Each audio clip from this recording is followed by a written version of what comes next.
pagka inuumpisahan mo yan, nagiiwan ka pa ng blanco, pero pagdating mo na, pag sinubmit mo na yan sa teacher, syempre, wala kang sinusumiting may kahit anong blanco. Parang ano lang yan, parang sa ano, parang ano lang yan si Kim Chiu, parang sa classroom may batas. Kitang-kita nyo ho yung kabobohan nitong si Pami Zamora, di ba? Yan na nga ho ba sinasabi natin mga kababayan? Kaya maging mapagmatsyag ho kayo sa mga politiko na pinagtatanggol yung kabuktutan na nangyari dyan sa 2025 budget. Ibang klase nga naman itong si Zia Alonto Adjong na to. At itong si Rog Gutierrez, anak ng toko at talagang nagsusumigaw na ang mga ebidensya na merong mali dyan sa budget na yan. Bakit? Pilit nyo pang pinagpipilitan. Sa bagay, baka yung mga pinangako sa inyo ni Tambaluslos, nakapaloob dyan sa budget na yan. Kaya kailangan magtuloy-tuloy yan, ma-implementa yan, makuha yung dapat makuha, maibigay yung mga dapat maibigay. Tama ho ba yun, mga walang niyang congressman? Pero bago ho yan mga kababayan, ang tinutukoy ho natin dito, yung mga proyekto na pinangako sa mga distrito nito mga walang niyang congressman na to Malamang sa malamang, yan ang kadahilanan kung bakit talagang gumugusto at pinagtatanggol ho nila ang palsipikadong budget na to. Una sa lahat, doon pa lang ho sa budget ng Department of Education, yung subsidiya ng PhilHealth, dapat to questionin na talaga yung ano na yan yung budget na yan Kasi hindi ho nila sinunod kung ano ang nakasaad sa batas. Pero bago yan mga kababayan, isang like at isang subscribe. Masaya na ho tayo dyan sa mga gusto sumali sa ating community. Yung joint boto, nandiyan lang ho sa baba. Ito, sasagutin ho nating punto por punto ang mga kabalbalan ng mga aso ni Tamba. Ibang klase itong si Rog Gutierrez. So, talaga namang nanabaka na sir dyan sa house Ingat-ingat ho kayo baka mabilis lang ho ang karma. No, kasi kitang-kita naman ho na talagang sa pag-upo nyo na yan dyan sa House of Representatives, wala ho kayong naitulong sa bansa. Bagkus tinulungan nyo lang si Tamba para siraan etong si Vice President Sara Duterte. At ang mga Duterte, ito muna tayo, good news muna tayo mga kababayan. Ibang klase naman yan. I'd like to thank the PDP Laban to its chair, President Rodrigo Duterte, the PDP leadership for adopting as guest candidate for Senator Pastor Apollo Kibuloy. Palakpakan ho tayo mga kababayan. Guest candidate na ho ng partido nitong si dating Pangulong Rodrigo Duterte, itong si Pastor Apollo Kibuloy. Huwag niyo kong kalimutan, ito yung mga kandidato natin diyan sa diyan sa PDP Laban. Una, itong si Senator Christopher Bongo. Number 28 sa balota, Pastor Apollo Kibuloy, 38. Itong si Senator Bato, 22. Itong si Kong Dante, 38. Ito naman hong si Attorney JB, number 30. Itong si Lambino, 34. Itong si Senator Philip, 58. At itong si Attorney JB Bondok, number 10. Huwag mo natin kalimutan. Ano yung mga kandidato natin. At meron ho tayong mga independent candidate, kagaya nitong si Attorney Vic Rodriguez, na official ho at formal nang inendorso yan itong si dating Pangulong Rodrigo Duterte at yung iba pang mga napupusuan ng ating mga kababayan na merong tsansa na sa mga susunod na panahon itaas ang kamay nitong si dating Pangulong Rodrigo Duterte. Napakaganda hong balita nitong mga kababayan na itong si Pastor Apollo Kibuloy adopted na candidate na siya ng PDP Laban. Heto ho, meron pa ho tayong nakita dito. Yan ang nga ba sinasabi natin. Tulfo Sons fine 5,000 for EDSA subway violation. See? Yang mga yan ho mga kababayan. Kaya wala ho silang pakialam sa batas. Kasi wala naman hong kwenta sa kanila yung 5,000 piso. Yun nga lang magte-trending ka, di ba? Kaya dapat, doon sa mga government official, dapat mas matindi ho ang kaparusahan pagka lumalabag diyan sa mga ganyang klaseng alituntunin sa karsada. Kasi ang aangas ho ng mga yan, tabas pa lang ho ng pagmumukha na to ng anak ni Tulfo, di ba? Entitled na. Tabas pa lang ho ng pagmumukha na yung si Ralph Tulfo. Hindi ho natin kakilala yan. At kumbaga nakita ho natin yung pagiging feeling entitled niya dyan sa ginawa niya na yan na pagdaan dyan sa EDSA subway. Yung mga ordinaryong Pilipino nasa gilid, pero siya ho talagang dumire-diretso. Wala ho tayong pakialam kahit nagmamadali ko kayo. Kayo lang ho ba nagmamadali? Ang problema dito kasi yung plate number mo dun sa taas merong selyo ng Senate logo. Kaya akala mo makakalusot ka. Tinalo ka ng mga enforcer. Kaya tama lang sa yan. Pero hindi ho tayo believe dyan sa dyan sa alituntunin na yan. Dapat mas mataas na standard, mas mataas na fine ang ipataw pagka ang nakalabag ng batas yung mga mismong gumagawa ng batas kagaya nitong si second district representative kung saan man yang distrito nitong si Ralph Tulfo. Mali ho talaga yan mga kababayan. Kayo, sang-ayon ho ba kayo nataasan ng fine sa mga government official na lalabag sa sa batas trapiko? Kasi kadalasan mga lumalabag lang yung mga mayayaman na politiko kasi alam naman nila mura lang naman yan, kaya naming palusutan yan at mga politiko kami na malalawak ang impluwensya. Ika nga. Eto, rekta ho tayo dito sa mga walang congressman na tropa nitong ni Ralph Tulfo Dito ho tayo sa mga young goons Ito yung mga goons. Ito yung mga walang aso ni Tambaluslos, mga matatabaho, kita nyo naman. Malamang sa malamang yung mga ipinangako sila nandoon sa 2025 budget, kaya talagang gigil sila na depensahan yung 2025 budget na yan. Ito, pakinggan natin ang report ng UNTV. Nadagdagan pa ang mga mambabatas na nagsasabing politika ang nasa likod ng pagkwestiyon sa 2025 national budget. Para kay House Assistant Majority Leader Lanao del Sur 1st District Representative Sia Alonto Adjong, may mga gusto umanong mang-hostage sa budget. Ginawa ang pahayag kasunod ng petisyong inihain sa Korte Suprema ni Davao City 3rd District Representative Isidro Ungab, dating Executive Secretary Vic Rodriguez at iba pa upang hilinging ideklarang unconstitutional o labag sa saligang batas ang 2025 national budget.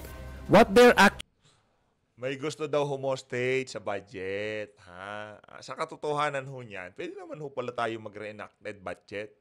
Pwede naman natin ulitin yung nakalipas na taon kahit 2 buwan lang para may isaayos. Pero sila ho, pinagpipilitan nila dahil nandyan yung mga ayudang ipapamigay nila. Diba? Yan ho yun Yun lang naman ho yun. Yung interest ho nila ang importante. Hindi yung interest ng sambayan ng Pilipino na merong blanco. Politika, anak ng tokwa. Oy, Adjong, naririnig nyo ba yung mga sinasabi nyo?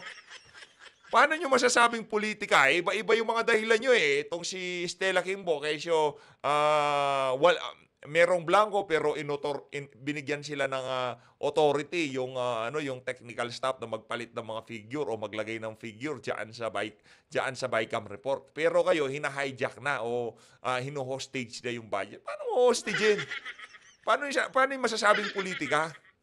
Paano yung masasabing politika kung ang natatamaan na dito yung mga ordinaryong Pilipino? Yung nakompromiso, yung benepisyo na dapat sana makuha ng ating mga kababayan kagaya niyan diyan sa PhilHealth. Yung pondo na dapat sana ilaan doon sa mas kapaki-pakinabang sa nakakarami, bagkus ilagay ito sa kapritsyo nitong mga langhiyang administration na to. Doon sa mga ayudang ipamimigay nitong si Adjong at nitong si Rods Gutierrez. 'Di ba?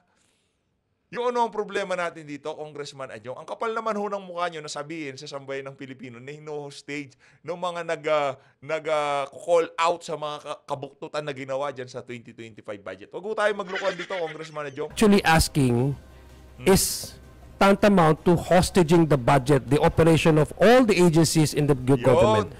All the bureaucracy in the government. Yun. Diyan ho tayo dadalhin yan. Tatakutin. Bobolahin. Hindi ho mangyayari yun, mga kababayan. Ang issue ho kasi dito, pinagpilitan. Kung sakali kasing hindi inaprubahan, ibinalik yan dyan sa House of Representatives, January. I-re-enact lang ho natin yung budget noong 2024. Wala naman ho sanang issue. Hindi, wag ho kayong maniwala sa mga kasinungalingan ni Adjong na kesyo hinostage ang budget, yung operasyon ng pamahalaan makukompromiso. Hindi ho totoo yan. Kasinungalingan ho yan, mga kababayan. Pwede ho tayo mag-re-enact budget. Pwede ho natin gawin yung 2024 budget, pero pinagpipilitan ho nila yan. Malamang yung mga ayudang ipamimigay nila nandyan sa 2025 budget, di lalabas yung budget nila, di ba?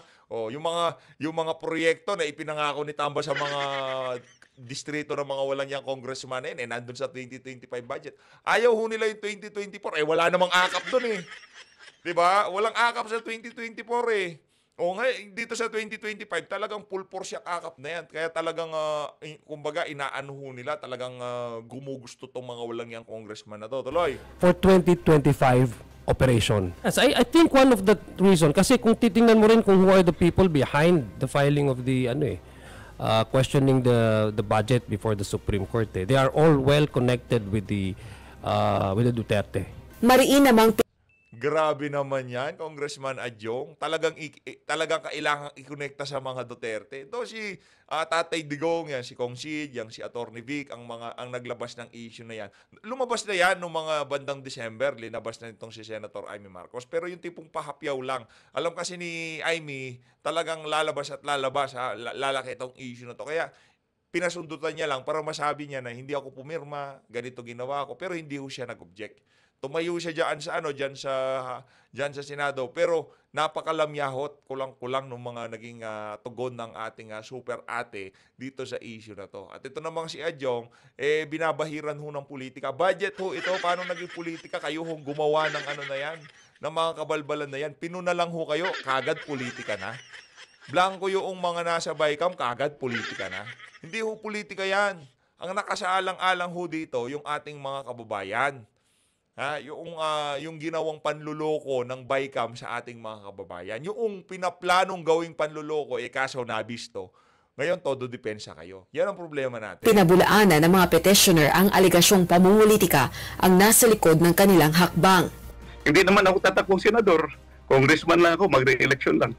So, at saka I don't deal with that kind of diversions. So, kung may blanco, at saka ratified yun Ratified yun ng both chambers, plenary, ng House and Senate. So, when it was ratified with blank items, dapat mag-reflect doon, blank or zero, doon sa enroll bill mo. Hindi ko nakita yung enroll bill, hinihingi pa namin, wala pa akong nakuha, but it is in the GAA, pagdating sa GAA may mga figures. So, supposedly, yung GAA is the signed by the President na yun, yung enroll bill. So, highly questionable. Tinitrivialize lang nila dahil nahuli. Caught in the act sila na binubudol ang Pilipino. That is criminal. That is falsification of legislative document. That is usurpation. Whoever that person may be is guilty of usurping the function of the Legislative Department of Government. Naninindigan si House Committee on Appropriations, Acting Chairperson, Marikina City 2nd District Representative Stella Kimbo, walang nilalabag na batas ang 2025 National Budget. Gate nito sa blankong item sa Bicameral Conference Committee report para sa pambansang pondo na pagkasunduan na ng mga miyembro ng BICAM ang halaga para sa blankong probisyon. May authority umano ang technical staff na gawin ang corrections batay sa probisyon ng mismong BICAM report. Kung ang ginawa ay naglagay ng figures na on their own at hindi pinag-usapan, yun po ay mali, yun po ay unconstitutional. Pero sinasabi ko po sa inyo, hindi yun ang nangyari. So, yun ang dalawang distinction. Hindi tuloy mo. Napag-usapan, napag-agrihan ng dalawang panig ng ng BICAM, lalagay yung figure. Bakit hindi pa linagay bago pirmahan? Ano ba namang hirap nun, madam? 200 pages, kaya ang dali lang naman ipirmahan, i-print yan ilagay na natin to. Ito ilalagay nating figure, okay? Sangayon kayo dyan. Yan, para dito yan, para dyan yan, okay? Approve, sige, lagay natin yan, Okay na tayo doon, Next item tayo. Ang bilis lang naman ho nun. Ilang araw hong nagpulong yung BICAM na yan. Ang tagal ho nilang nag-meeting. Ngayon pa lang, nagkakainan lang kayo, mga walang niya kayo. Nag-food trip lang pala kayo. Ang ginagawa lang ho pala nila dyan sa BICAM, nagpo-food trip, wala naman ho pala silang pinag-uusapan about sa budget. Yung si APRO chair at yung finance chair sa Senado, nandun sila, nag-uusap silang dalawa, sila ho nagkakasundo kung ano gagawin. Ganon ho katindi ang bicameral conference committee na yan. Wala ho kakwenta-kwenta. Ang ginagawa lang nila, nagmimerienda. Magmimerienda na lang kayo, gusto nyo sa ano pa, grabe, gagasta pa kayo.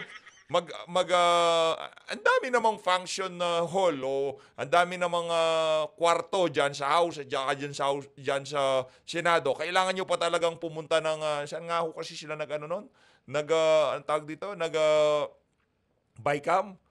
Hotel ho yung pinag-BICAMan nila 'di ba? Gagasta pa ho sila.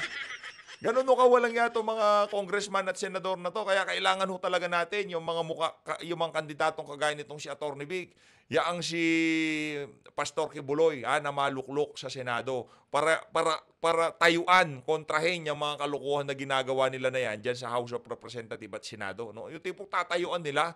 Ngayon no kasi napakalamyaho nung atake ng ibang mga nakaupo sa sa gobyerno dito sa mga issue na to kundi naman kung hindi iwasan talagang nakakabinging katahimikan ang nila tugon nila dito sa issue na to yung mga pumirma given na yun manahimik kayo kasi nandiyan pirma nyo kumbaga nabudol kayo ni Tamba, di ba?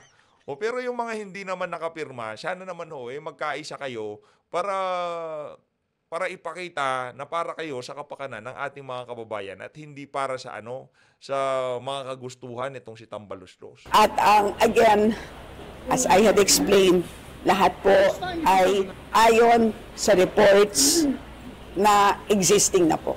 Makikita po natin na these are based on the Senate Committee report, based din po sa HGAB, based din po sa actually, you will also see some of the figures in other portions of the BICAM report itself, and as well as BICAM discussions. Ang Technical Secretariat had absolutely no discretion. Para lang yan, gumawa ka ng schoolwork. Meron akong kaibigan nilagay niya sa yan dyan tayo sa schoolwork nito si analogy na gumagawa ka ng schoolwork, hindi pa pagka inuumpisahan mo yan, nag-iiwan ka pa ng blanco, pero pagdating mo na, pag sinubmit mo na yan sa teacher, syempre, wala kang sinusumiting may kahit anong blanco. Ayon naman sa parang lang yan, parang parang lang yan si Kim Chiu, parang sa classroom may batas. Kitang-kita nyo yung kabobohan nitong si Pami Zamora, di ba? Okay, so may ginagawa ka sa school, pagka isusumiti mo na sa teacher, dapat walang blanco. Natural, wala ng blanco. Ang tanong, yung classmate mo nagkwento sa'yo, high ba siya, bangag ba siya, o meron siyang saltik sa utak? Kailan pa naman doon sa project mo sa school na merong naapektuhan na buhay ng mga Pilipino? Wala hong ganon, pinag-uusapan ho natin dito, hindi project dito. Yung analogy mo, ang bantot. Oy, Pami Zamora, mag-a-analogy ka na lang, ayusin mo na, wala akong naintindihan. Pakinggan nyo ho mga kababayan na nakananto ka. Oo, ito yung mga congressman natin, ayawan na, tuloy. Para lang yan, gumawa ka ng schoolwork. Meron akong kaibigan nilagay niya sa napaisip si tanga. Napaisip, nagbibida-bida ka nagbibida-bida ka madami. Yan ang problema pagka puro pera lang. Yung mga Zamora na yan, mayayaman, pero pagdating sa utak, wala ho sila. Analogy na gumagawa ka ng schoolwork, hindi pa pagka inuumpisahan mo yan, nag-iiwan ka pa ng blanco, pero pagdating mo na, pag sinubmit mo na yan sa teacher, syempre, wala kang sinusumiting may kahit anong blanco. Yun! Sa classroom may batas. Parang ganun lang din ho yun mga kababayan. Alala niyo ho ba si Kim Chiu? Ayan, pinsan niya, si Pami Zamora. Siyempre, pagka may schoolwork ka, pag may ginagawa kayo sa eskwelahan, pagka gagawin yan, may blanco. Pero pagka isusumiti mo na sa teacher mo, wala na dapat blanco. Doon buho ba sa school nyo, merong BICAM doon? Meron din bang BICAM nag-uusap doon? Meron ho bang ratification doon? Dapat bago-baguhin yung mga item dyan sa dyan sa budget na yan, kailangan ratifikahan muna. Ganon din ho ba sa school nung classmate nung may Celtec? Pambihira tong si Pami Zamora, lumalabas ang mga kabubuhan ho talaga ng mga congressman natin. Yan ho ang mga kalidad ng mga congressman na binabayaran ng sambayan ng Pilipino. Kung ito palang pagsasalita nila na to, meron ng falsifikado na, wag na ho kayong umasa sa mga gagawin nila dyan sa Senado. Yung mga aso ni Tamba yan kung anong tono ng tahol na gustong gawin ipatahol ni Tamba dito sa mga walang yan to, yun ho ang susundin. Yan si Pami Zamora, yang si Rods Gutierrez at yang si Zia Alonto Adjong. Mga walang hiyaho yan. Binenta na ho nila ang kaluluwa nila kay Tamba, sa totoo lang hindi mo natin malaman para sa akap ba yan, para sa mga ipinangako sa inyo, o yung mga kumakalat na di umano, talagang busog na busog yung mga congressman ngayon dito sa panunungkulan nitong si Tambaluslos. Narinig niyo ho yung analogy nitong si Pami Zamora? Anak ng toko, para doon sa mga constituent nitong si Pami Zamora, iboboto niyo pa ho ba yung alin na yan?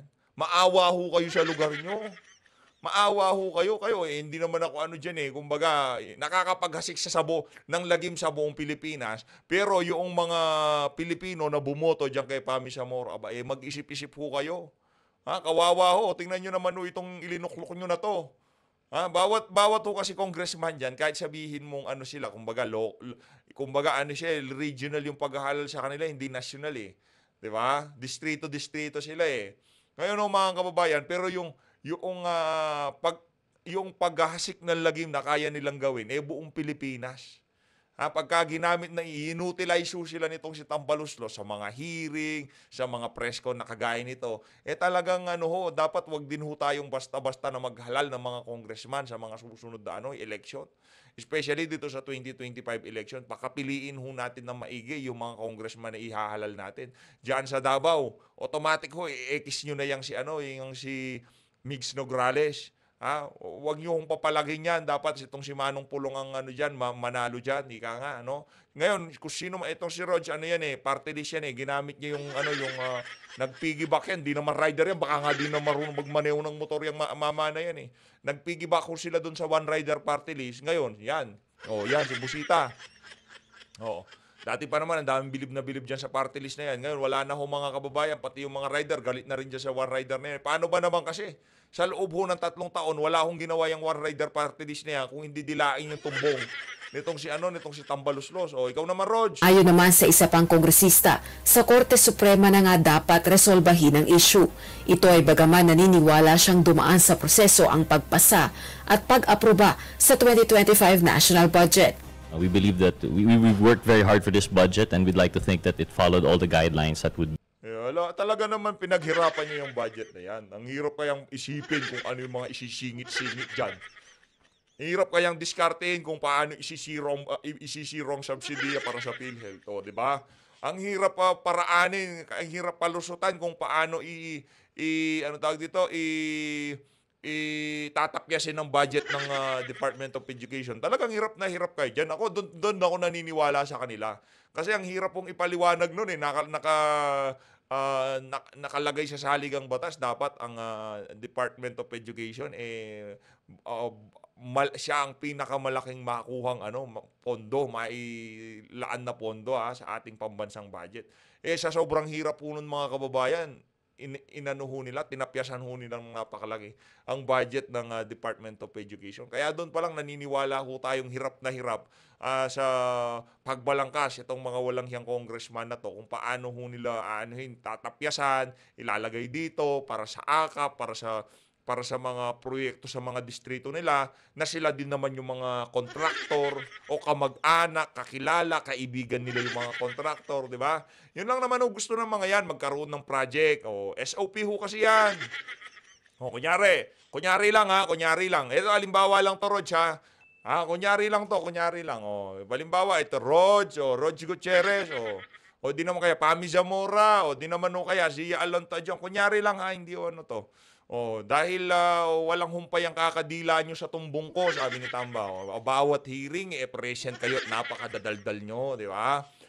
Etong flood control na to, bibigyan kita. Ito yung bibigay ko sa'yo. Yan ang flood control sa lugar mo.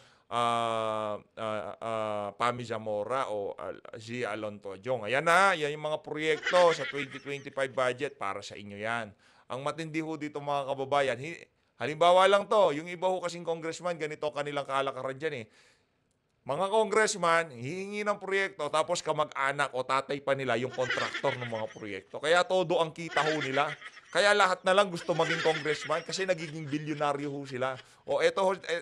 Hindi natin sinasabi itong mga to, kontraktor yung mga ama nila, yung mga kamag-anak nila. Wala ho tayo sinasabing ganon. Ang sinasabi ho natin, kaya yung iba dyan, ang iingay, talagang todo depensa dito sa budget na to. Baka napangakuan. Di ba? Baka napangakuan sila ng kung ano-anong proyekto o ayuda dito sa 2025 budget. At pagka hindi lumabas yung budget na yan, naku, makukompromiso ang kanilang kandidatura sa 2025 midterm election. Tuloy. Be necessary. But if there's any question, then definitely the proper venue would be the Supreme Court, and we'd like to see them give a proper judgment on that. Yun, no. Rosa Licos, UNT.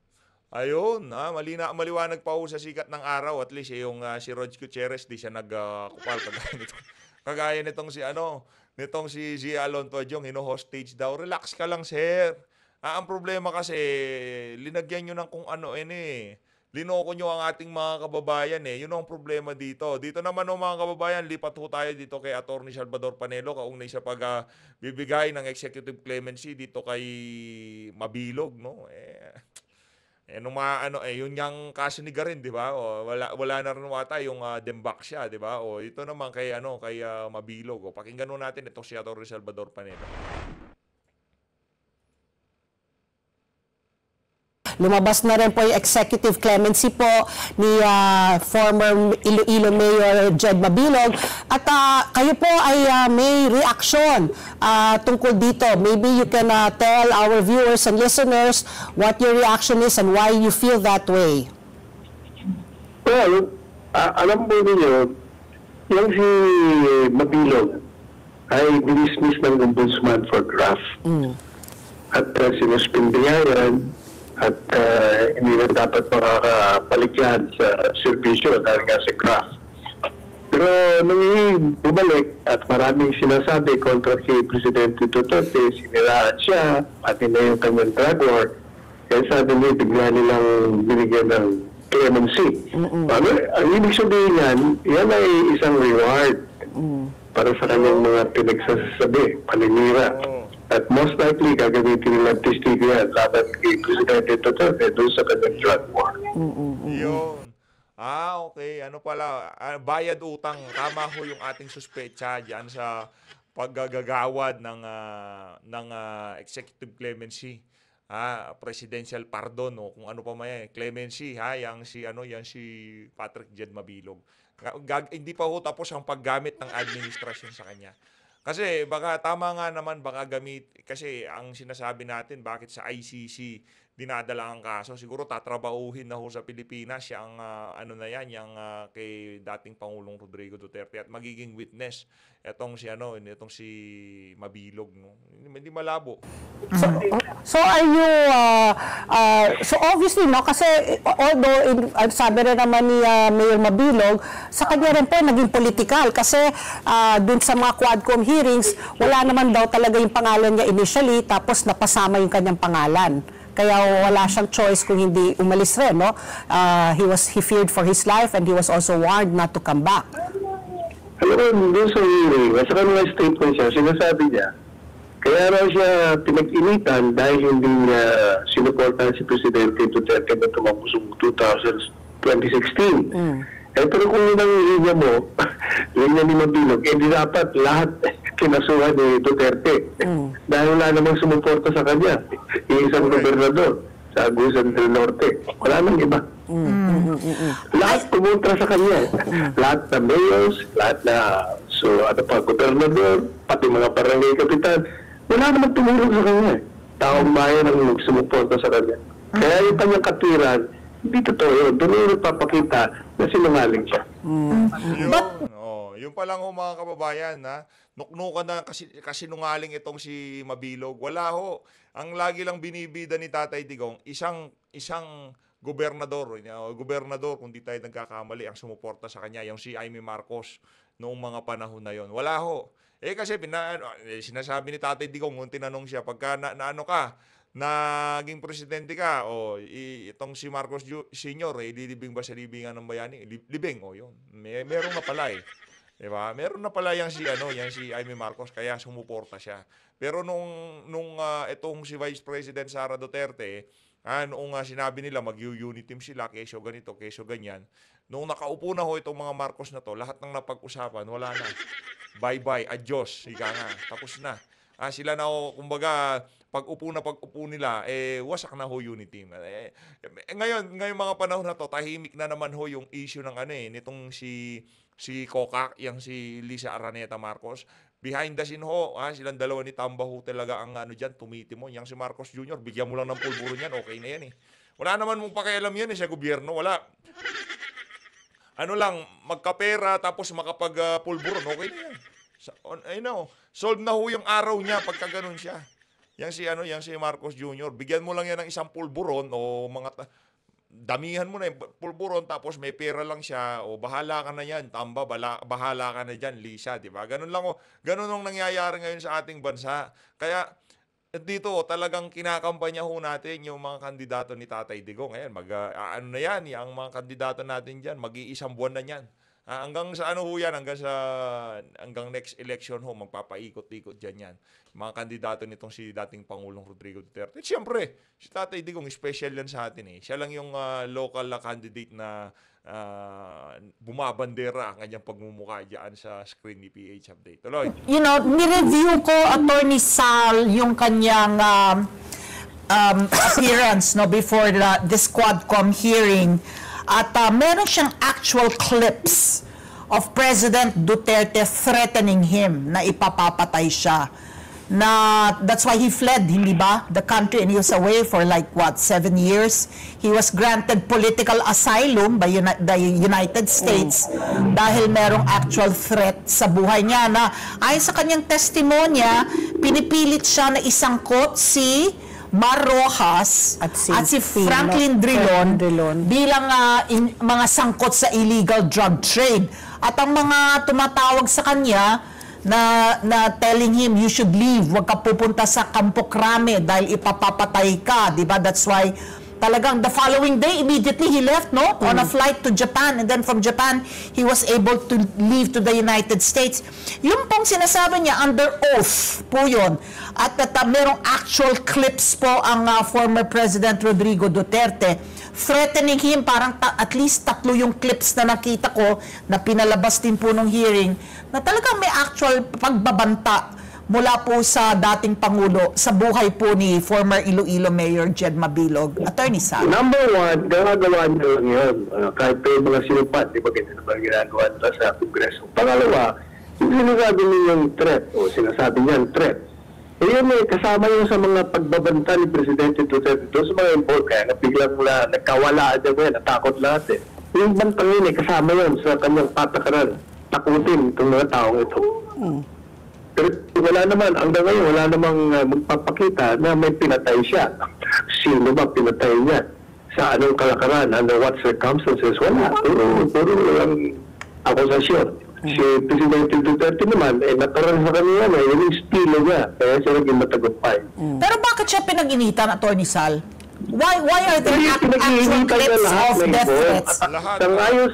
Actually, hindi naman siya eh. Pati yung iba't ibang mayor sa iba't ibang bahagi ng Pilipinas, talagang naano dyan, di ba nga, nagpapaliwanag. Yung iba, nag-iiyak pa sa video para makapagpaliwanag lang kay Tatay Digong.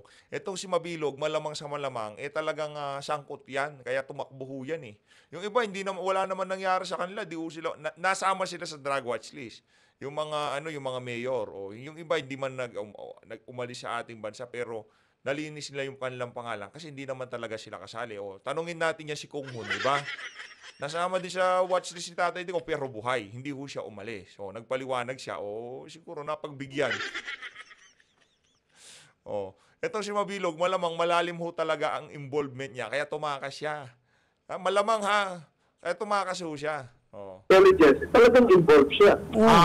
Pero bakit sabi ng PIDEA? Wala yung pangalan.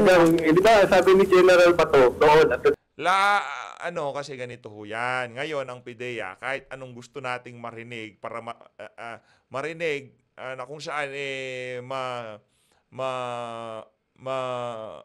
masusuportahan ng naratibo ng Estado ang administrasyon ni Marcos Jr. Sasabihin ho ng PIDEA ngayong mga panahon na to. Kaya yung mga statement ng PIDEA ngayon, huwag ho tayo masyadong maniwala. Kaya ho nilang baloktutin, kaya ho nilang ibahin yung mga dapat ibahin para mapakita na yan si Tatay Digong gawa-gawa lang ang drug war.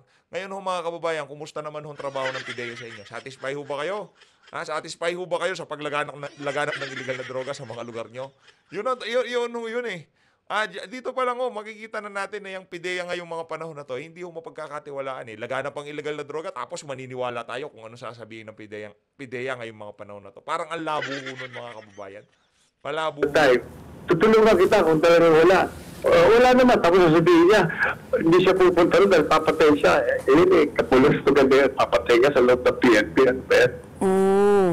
So Attorney Sal, kayo po you firmly believe na talagang talagang naging sangkot po si dating Mayor Jed Mabilog sa drugs?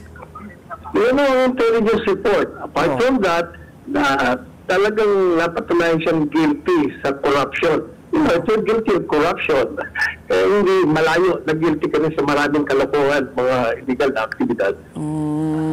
Di ba nga hindi mapaliwanag yung sa LA niya, di ba? Yung sobrang yaman niya, yung mga niya. Ngayon, pwede na ho siya ulit tumakbo para sa mga taga Iloilo. Good luck ho sa inyo. Nandiyan na ho yung mayor nyo. So, ayun na nga mga kababayan. Dito na ho natatapusin ang ating reaction video. Maraming salamat sa pag-support sa PH Update. Mag-ingat ho kayo lahat. Kung di nyo pa ho napanood itong video na to, i-click nyo lang.